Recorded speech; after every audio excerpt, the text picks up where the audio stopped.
इतना किया उन्होंने जिसकी हम लोग यहाँ पर तुलना नहीं कर। 24 नवंबर की वह काली रात जिस दिन दुनिया ने अपने ही मेन को खो दिया। जी हां दोस्तों, कहते हैं जब घर का सहारा देने वाला शख्स चला जाता है तो सबसे पहले दीवारें टूटती हैं और फिर रिश्ते बिखरने लगते हैं। देओल परिवार की उस काली सुबह भी कुछ ऐसा ही नजारा था। बॉलीवुड के महान अभिनेता धर्मेंद्र देओल का दिल अचानक थम गया। सुबह के 4:27 पर अस्पताल के मॉनिटर ने लंबी सी बीप दी और डॉक्टर सिर झुकाकर बस इतना कह सके, धर्मेंद्र अब इस दुनिया में नहीं रहे। कमरे में घना सन्नाटा फैल गया। प्रकाश कौर जमीन पर गिर पड़ी, सनी दीवार पकड़कर खड़े होने की कोशिश कर रहे थे और बॉबी रोते रोते कुर्सी पर ढह गए। उस एक पल में पूरा देओल परिवार जैसे थम गया और उसी क्षण से शुरू हुई थी एक नई अनकही जंग, विरासत और रिश्तों की। कुछ देर बाद दूसरे कमरे से एक चीख गूंजी। हेमा मालिनी गिर पड़ी और उनकी दोनों बेटियां ईशा और अहाना चीखती हुई अंदर भागी। लोगों ने सोचा शायद अब दोनों परिवार मिलकर इस दर्द को बांटेंगे, लेकिन किसी को क्या पता था कि यही दिन उस आग का पहला दिन होगा जिसने पूरे देओल परिवार को राख में बदल दिया। अंतिम संस्कार के बाद अगले 13 दिन सब चुप रहे। सबके चेहरे पर दुख था, पर दिलों में घुमड़ता तूफान। 13वीं के दिन एक सफेद लिफाफा सबके सामने आया। उस पर काले अक्षरों में लिखा था, मेरी आखिरी इच्छा, मेरी आखिरी विरासत।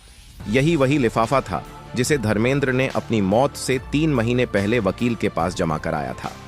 पूरे परिवार की नजरें उसी पर टिकी। वकील ने धीरे धीरे लिफाफा खोला, कागज निकाला और पढ़ना शुरू किया। धर्मेंद्र की वसीयत, मेरी जमीन, मेरा फार्म हाउस, मेरी प्रॉपर्टी, मेरा पैसा, सब कुछ बराबरी से बांटा जाए, लेकिन सिर्फ उन्हीं को जो मेरी इज्जत और परिवार को बचाए रखेंगे।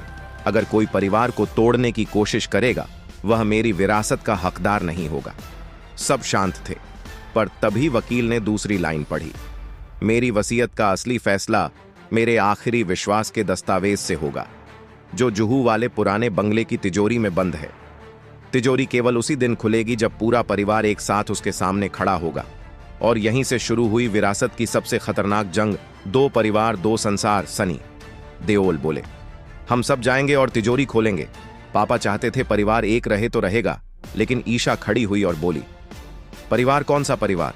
40 साल तक हमारी मां को अलग रखा गया और अब आप परिवार की बात कर रहे हैं। सनी की मुट्ठियां भींच गईं। हेमा धीमी आवाज में बोली, सनी, बॉबी, हम सिर्फ हमारा चाहते हैं, बस उतना ही। प्रकाश कौर की आंखों में आंसू भर आए। 40 साल तुम चुप थी हेमा, आज विरासत की बात आई और तो मां बन गई। कमरा फट गया।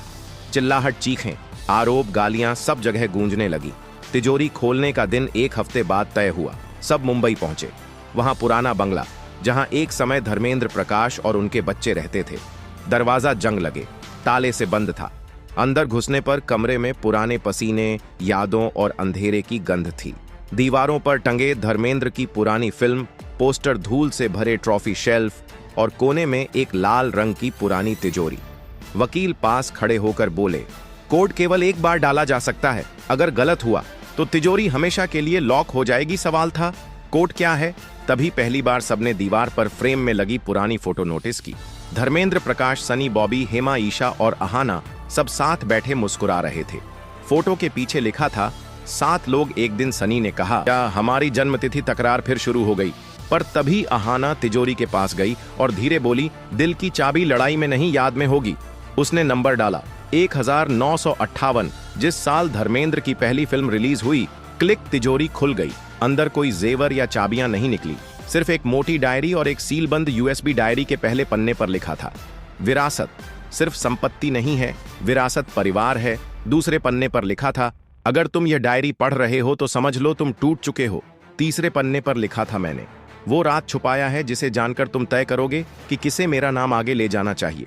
और फिर लिखा था, यूएसबी चलाओ। सब लोग कांपते हुए यूएसबी को टेबल पर लगी स्क्रीन में लगाते हैं। वीडियो चालू होता है। धर्मेंद्र एक कुर्सी पर बैठे हैं, चेहरे पर थकान और आंखों में दर्द था। वीडियो संदेश में सच का तूफान था। धर्मेंद्र कहते हैं, मैं मरने से नहीं डरता, लेकिन मैं इस बात से डरता हूं कि मेरे बाद मेरा परिवार बिखर जाएगा। इसलिए मैंने अपनी सारी संपत्ति, पैसा और नाम एक ही इंसान के नाम कर दिया है। कमरा ठंडा पड़ गया।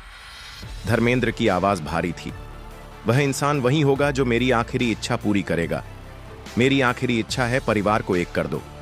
अगर तुम एक हो गए तो सब कुछ तुम्हारा, और अगर नहीं तो सब कुछ गरीब बच्चों के नाम चला जाएगा। वीडियो बंद। कमरे में पत्थर जैसा सन्नाटा। असली जंग शुरू। अब सवाल था, कौन करेगा परिवार को? सनी आगे आए। मैं तैयार हूं, ईशा बोली।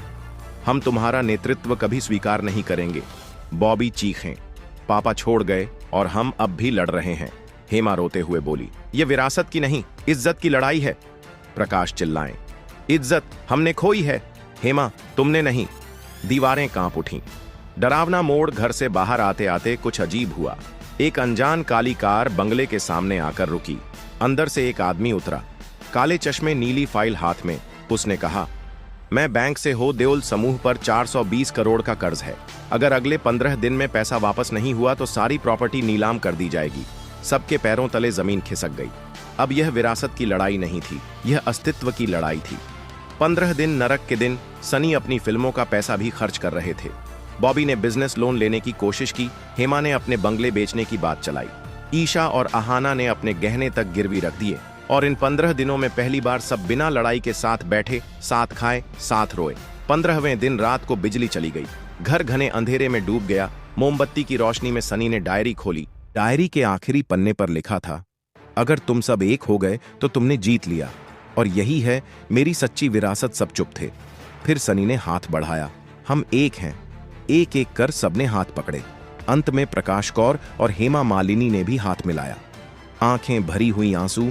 अगले दिन बैंक में सब साथ गए। सबकी संपत्ति जोड़कर कर्ज चुका दिया गया।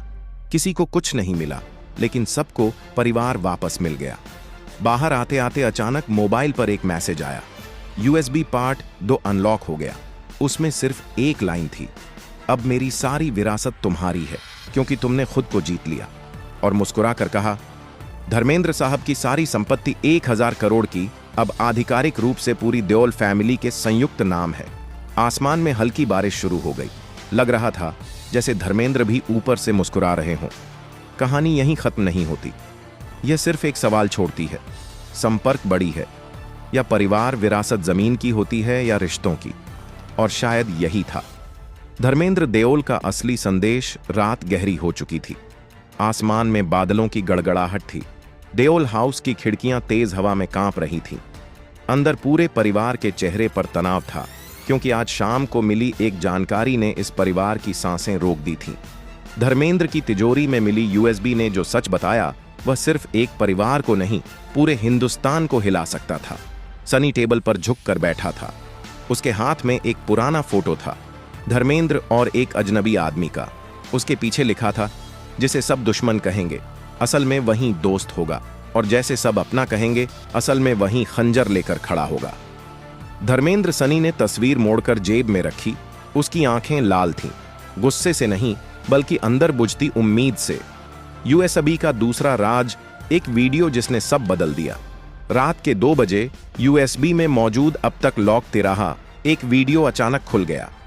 धर्मेंद्र स्क्रीन पर दिखाई दिए, चेहरा ढका हुआ, आंखों में नमी।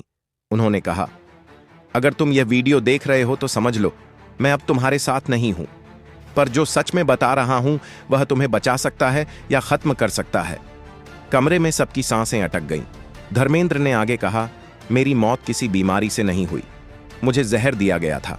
कमरा सन्न हो गया। हेमा मालिनी की आंखों से आंसू बह निकले। प्रकाश कौर ने अपने मुंह पर हाथ रख लिया। बॉबी ने गुस्से से टेबल पर मुक्का मारा। किसने? यह किसने किया वीडियो में? धर्मेंद्र बोले, जिसे तुम अपना समझते हो वहीं इस हत्या का मास्टरमाइंड है। अचानक स्क्रीन पर एक नाम उभरा, गौरव अरोड़ा। सब चौंक गए। सनी ने हैरानी से कहा, गौरव? वह तो पापा का बचपन का दोस्त था, हमेशा परिवार जैसा रहा। धर्मेंद्र की आवाज का भी यही मेरी सबसे बड़ी गलती थी।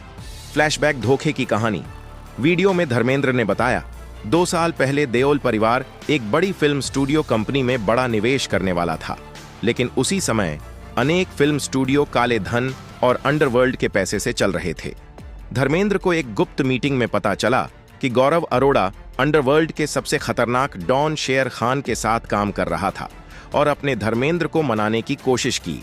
कहा कि वह भी इसमें शामिल हो जाए, अंधेरे में कमाया पैसा उन्हें अरबपति बना देगा। लेकिन धर्मेंद्र ने इनकार कर दिया। मैं गंदा पैसा कभी घर नहीं लूंगा, मेरी विरासत खून से नहीं इज्जत से लिखी जाएगी। यह सुनकर गौरव ने बोला, तुम्हारी इज्जत ही तुम्हें मार डालेगी, और उसने सच में धर्मेंद्र की मौत का प्लान बनाया। वर्तमान देओल परिवार का फैसला सनी ने वीडियो बंद किया। उसकी भारी थी। बॉबी बुदबुदाए, गौरव ने हमें भाई कहा, चाचा कहां? और वो ही ईशा ने डरते हुए पूछा, तो अब क्या होगा? सनी ने धीमी और दृढ़ आवाज में कहा, आखिर में पूरे परिवार ने फैसला किया, हम सब एक होकर रहेंगे। तो दोस्तों, आज की वीडियो मत नहीं। अगर वीडियो पसंद आई हो तो वीडियो को लाइक करें और चैनल को सब्सक्राइब करना ना भूलें। धन्यवाद।